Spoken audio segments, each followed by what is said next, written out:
उसका भी विनाश करती है और उसके वारिस का भी विनाश कर देती है।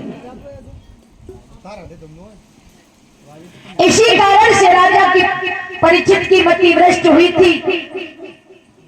कहा कि बेटा, राजा परीक्षित के 7 ही दिन बचे हैं और राजा परीक्षित के नहीं, हम सबके जीवन में भी 7 ही दिन होते हैं, क्योंकि हफ्ते में 8 दिन नहीं होते हैं, केवल 7 दिन होते हैं। और इन 7 दिन के अंदर ही जीवन कैसे बिताओगे वो आपके कर्म के ऊपर निर्भर होता है।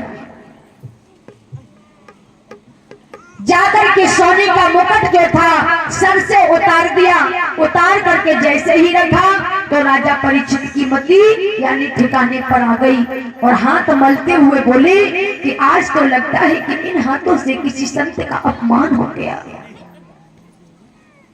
जब किसी संत का अपमान हो गया है, राजा परीक्षित पश्चाताप की अग्नि में जलने लगे। उसी समय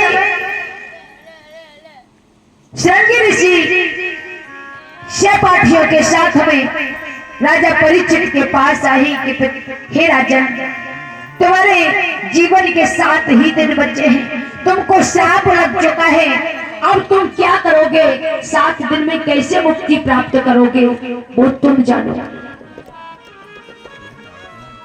इतना बता करके वो चले जाते हैं।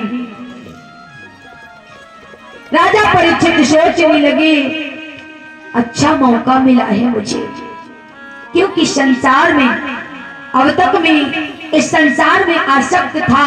कहीं मुझे बेटा दिखाई देता था तो कहीं राज्य दिखाई देता था, कहीं पत्नी दिखाई देती थी तो कहीं लक्ष्मी दिखाई देती थी। लेकिन आज मुझे सुंदर मौका मिला है कि मुझे वैराग्य हुआ।